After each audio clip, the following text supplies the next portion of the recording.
Salve, salve, pessoal da Filosofia da Coruja. Vamos lá para mais um vídeo. E no vídeo de hoje, o direito à preguiça do nosso queridíssimo francês Paul Lafargue. Antes de mais nada, quero agradecer a todos os inscritos, né, a todos que estão gostando das nossas resenhas, né, do livro Profeta, né, do Khalil Gibran. Então, bacana, obrigado mesmo, tá, por compartilhar, por dizer que está gostando. Isso é muito bom para a gente. E também coloque aqui livros que vocês, né, querem que a gente faça uma resenha, e a gente vai trabalhar nessa perspectiva, fazendo algumas resenhas, algumas, né, outras coisas, outras questões filosóficas também vamos abordar aqui. Vamos falar também sobre filosofia clínica, né, uma autoajuda que vem crescendo muito dentro das empresas. A gente vem fazendo um trabalho muito bom, muito bacana dentro das empresas e que tem ajudado muito as pessoas. E aí, vamos lá. Então, vamos falar sobre direito à preguiça, tá? Vamos fazer uma resenha, né, desse livro de 1880, tá? Que aí nessa obra o Lafargue ele critica ali a ideologia, né, do trabalho, que considera uma forma de alienação e opressão dos trabalhadores, tá? E que fazia com que quem leu ali, né, viu um pouco de Karl Marx, né, dentro ali do Capital, né, vai entender bem, né? Ele era casado com a segunda filha do Karl Marx, tá? A priori ele não se dá bem, depois consegue ter uma visão diferente, né? Assim, consegue ter depois, né? Tem outro livro que ele fala, é A Extração do Capital, né? Que também vamos fazer uma resenha, tá? Desse livro, tá? Deixa eu lembrar, deixa eu ver se eu lembro. Eita preguiça, não vou lembrar agora, mas enfim, é bacana que aí ele fala, ele dá uma, não tá, acho que o livro A Extração do Capital, tá? Vamos fazer também uma resenha dessa parte aí que ele fala. No final ele faz essa ajuda aí né, ao Karl Marx.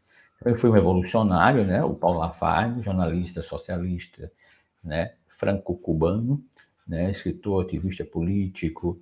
Ele foi genro, né? Como falei, do Karl Marx, né? Casou-se com sua segunda filha, né? A Laura, né? E o trabalho dele mais conhecido foi a preguiça, né?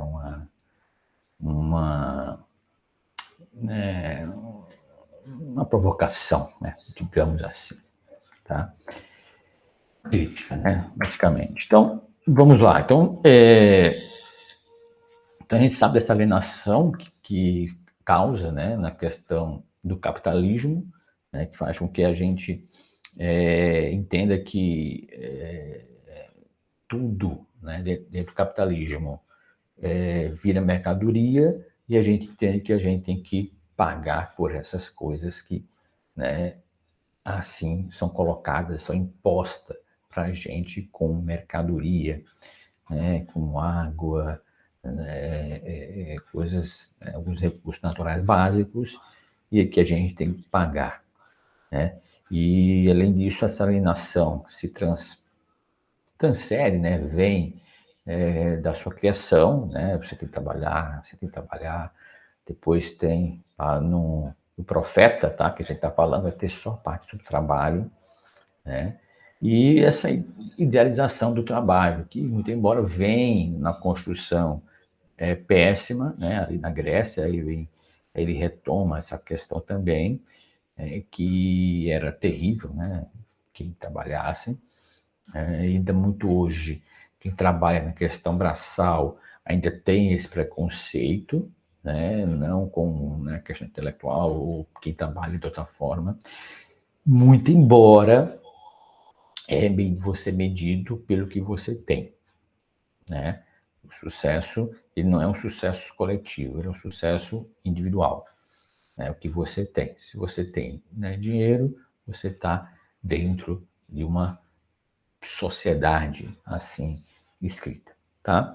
Então ele defende que o trabalho não é uma virtude, mas uma maldição, né, e que os seres humanos deveriam desfrutar, né, de mais tempo livre para se dedicarem às artes, à ciência, ao amor, à felicidade, tá? Então essa ideia de que o trabalho enobrece, de que o trabalho vai dignificar o homem, né, vem questões religiosas, né, que a gente vai falar um pouco, tá? Então, é bem nesse sentido, né, de dizer que o trabalho agora, que era ruim, agora é bom, né, necessário, e aí tem toda a idealização capitalista por trás, né, e aí faz com que você acredite que você não trabalhar, se você não conseguir aquele bem, você é um fracassado, né, então a culpa é sua, então isso vai adoecendo as pessoas, né?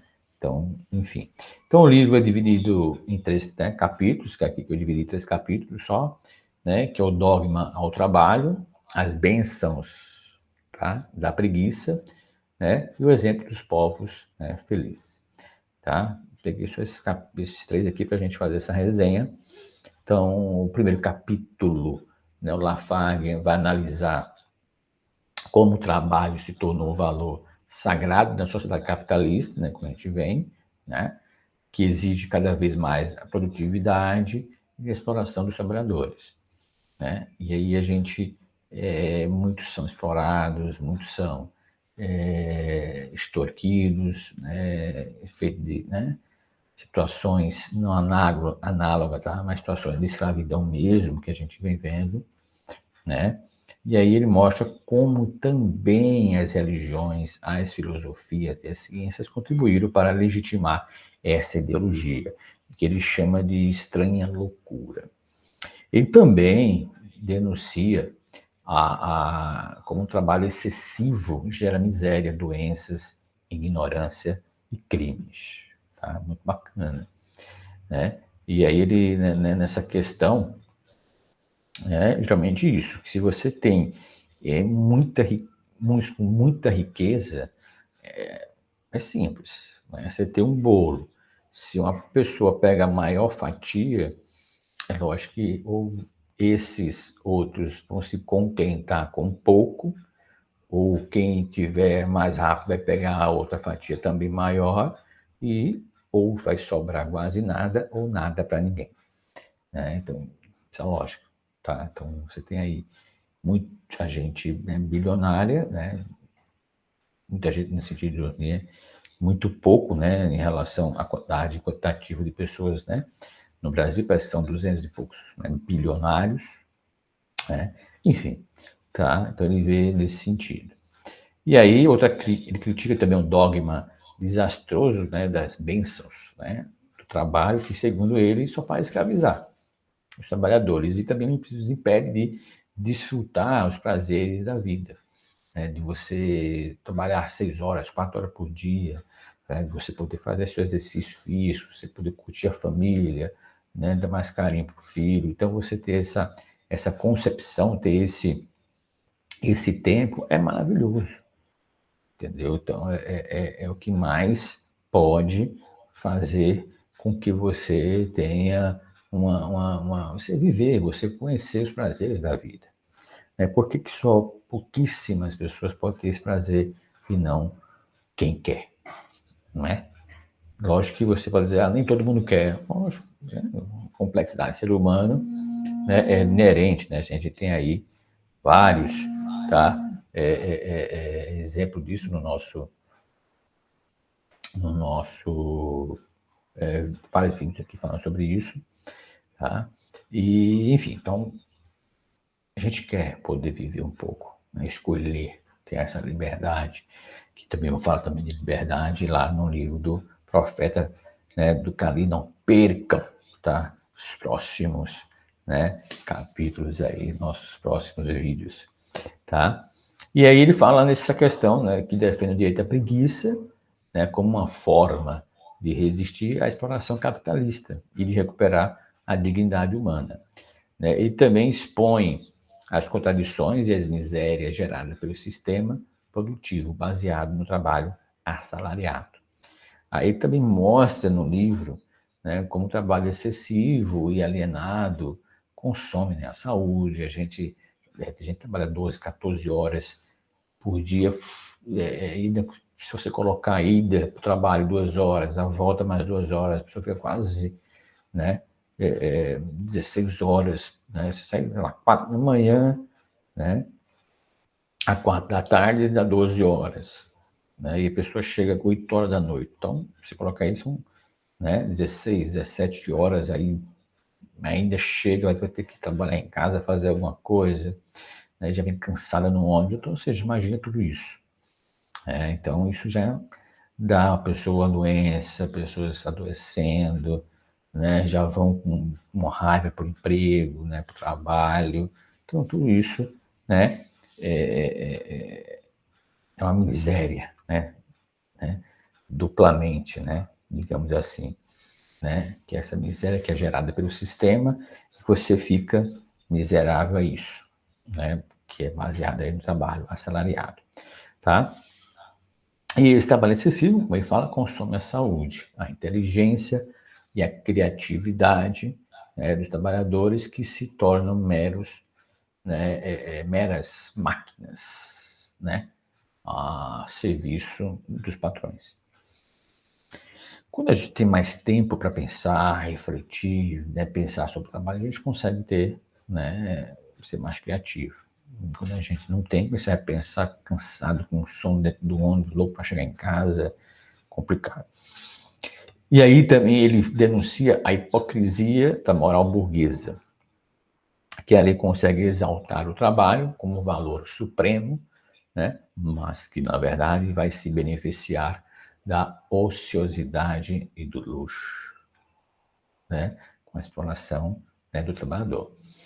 E aí tem um trecho do livro que é para os, aí vem assim, um trecho do livro: para o espanhol, em cujo país o animal primitivo não está atrofiado, o trabalho é a pior das escravaturas. O provérbio espanhol diz: descansar es salud. Os gregos da grande época, como eu falei, vai também volta ali para os gregos, falando da questão do trabalho, para os gregos, o trabalho era terrível, quem trabalhasse, o tripalho, era a pior coisa, poucas, eram escravos, eram imigrantes que trabalhavam, enfim, Os gregos, como eu falo, da época, também tinham um desprezo muito grande, pelo trabalho. Só os escravos, que era primitivo, trabalhar. O homem livre só conhecia exercícios físicos e os jogos da inteligência. Também era a época em que se caminhava e se respirava, no povo de Aristóteles, de Fídias, Aristófanes, que era a época em que um punhado de bravos esmagava em maratona, ali na Ásia, ali, da Alexandria, e adentro, breve para conquistar alguma coisa, enfim, E os filósofos também da antiguidade, que ensinava o desprezo pelo trabalho, essa degradação, digamos assim, do homem livre. Enfim, os poetas cantavam a preguiça, esse presente dos deuses, enfim. E aí depois Cristo pregou a preguiça no Sermão da Montanha, e assim vem. Tá? E aí, no segundo capítulo, ele elogia a preguiça como uma fonte de criatividade, que ele retoma, ele fala antes, capítulo anterior, e aqui ele volta, com uma saúde, inteligência e prazer. Ele afirma que a preguiça é um direito natural, histórico dos seres humanos, que foram criados para gozar da vida e não para se sacrificarem pelo trabalho. Ele propõe também a redução da jornada de trabalho para 3 horas diárias, o que seria suficiente para garantir as necessidades materiais da sociedade. tá? Lógico que isso é da época, né? Então, 1823, né, se não me engano. Então, lógico que... Mas hoje, acredito, né, hoje a gente tem condições, algumas profissões, de você trabalhar, né, home office e tal, enfim, né? Acredito aí que 5, 6 horas, né, tá de bom tamanho, mas as empresas não podem perder dinheiro, né? Enfim, tá? Então, ele vem depois com essa questão, né, de 3 horas, né? Para ele seria suficiente para garantir necessidades, tá? Ele vai remedindo, né, a questão do homem do campo, né? Trabalhava 3, 4 horas, então ele produzia, né, plantava aquilo para sua sobrevivência, e aí depois vem a lei de terra, a lei de cercamento, enfim, né? Então, tiram aquilo dele, enfim. Daí fazem, forçam, reforço industrial, né? Quem sabe mais um pouco vai entender que aí a turma vai, né, forçadamente trabalhar nas fábricas, né, e crianças também. E ali também defende a distribuição na questão equitativa, né, da riqueza produzida pelo trabalho coletivo, né, o que permitiria todo mundo, né, todos usufruírem dos benefícios da civilização, né? Com isso, né, ele também propõe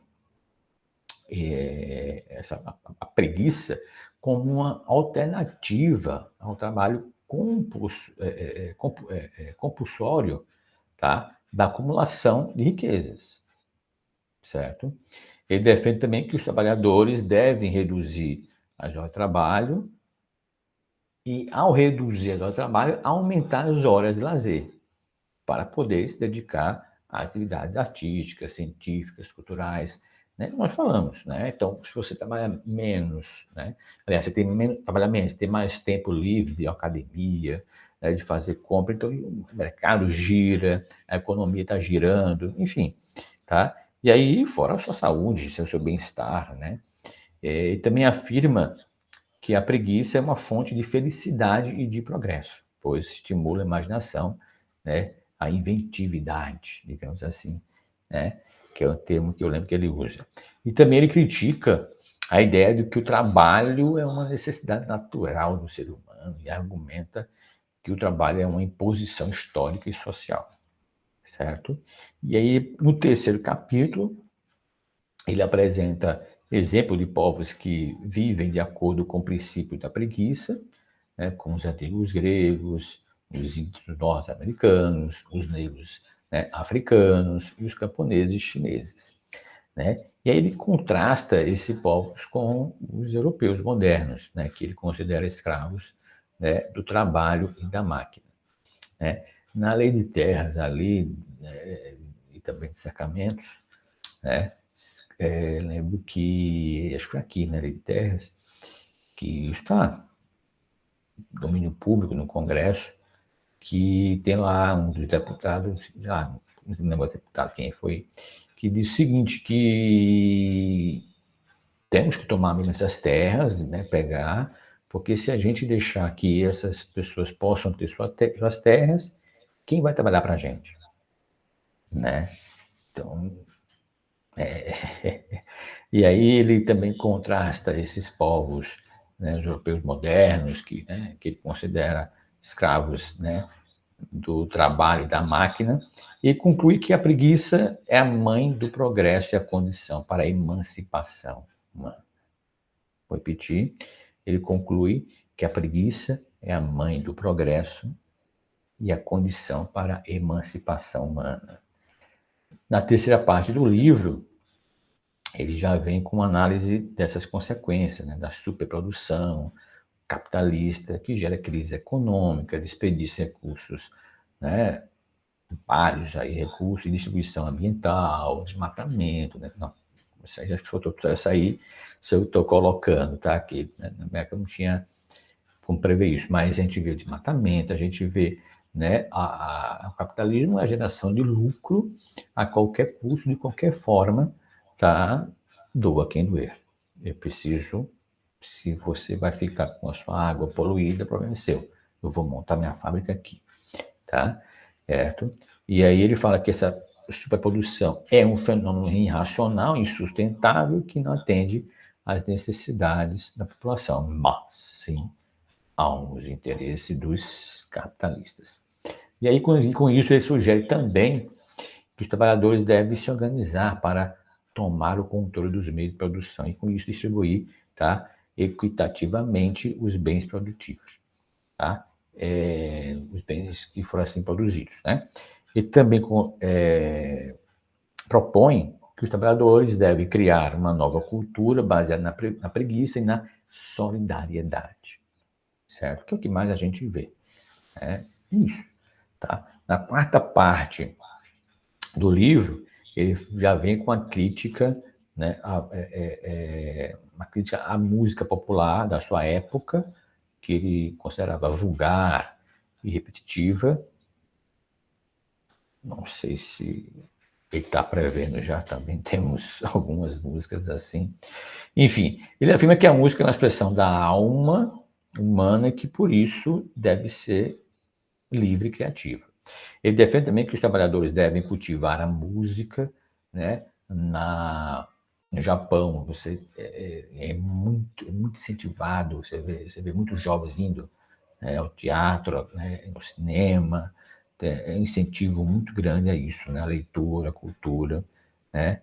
Então, você vê que ele já vinha com esse pensamento, né? Enfim, tá, no Brasil, a cultura, essas coisas é muito desprezada, infelizmente, tá?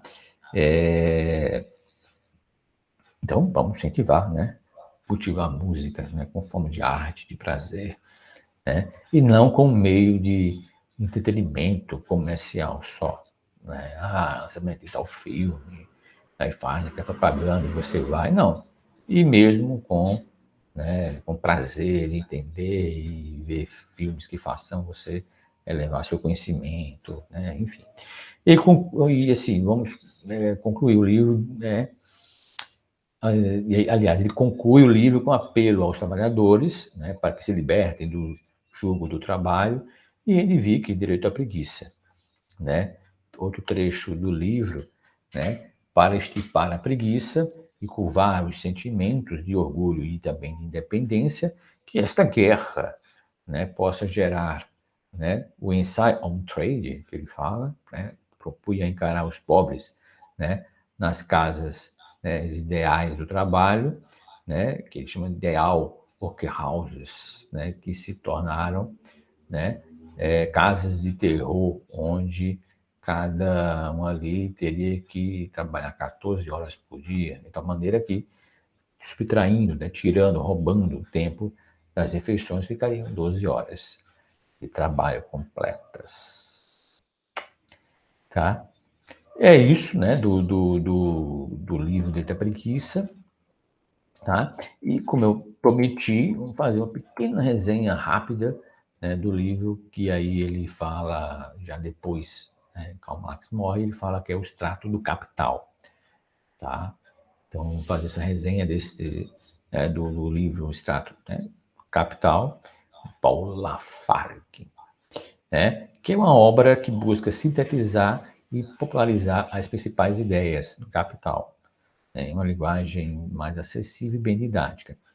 Lembrando que ele era genro, né, do Karl Marx, né, ele também gostava, né, das coisas que ele escreveu, muito embora depois, tá, certo? E ele escreveu esse livro em 1884, com o objetivo de difundir o pensamento marxista entre os trabalhadores e estudantes. E o livro é dividido em 5 capítulos que abordam os seguintes temas, né, que é a mercadoria, o dinheiro, o capital, a mais-valia e a acumulação do capital. Em cada capítulo, Lafargue faz conceitos, né, chave da teoria marxista, usando exemplos concretos e históricos para poder ilustrar as contradições e a justiça do sistema capitalista. Então, recomendo demais esse livro, tá? Você dá uma olhada. E aí, lembrando que o Lafargue também faz crítica aos economistas burgueses que tentam ocultar ou justificar a exploração de trabalhadores pela classe dominante, tá? Aí ele faz uma tradução clara e concisa, né, ao pensamento de Marx, mas mantém a fidelidade e a coerência da obra original. é uma leitura recomendada para quem quer, de fato, se familiarizar com os fundamentos da crítica marxista ao capitalismo sem se intimidar pela complexidade e pela extensão, né, que tem assim o capital. Né? Quem for entender o capital não é tão fácil assim de ler, mas é belíssimo, para que a gente possa entender e ficar um pouquinho, né, raivoso, digamos assim, né, com o capitalismo, certo? Mas, enfim, é o mal necessário que se tem. Então é isso, pessoal. Espero que vocês tenham gostado. Curtam, compartilhem, coloca aqui nos comentários o que vocês acharam, né, dessas duas resenhas, né, do Paul Lafargue, que eu recomendo vocês lerem. Tá bom? Fiquem atentos aos nossos próximos vídeos e até lá na nossa filosofia da coruja. Até mais!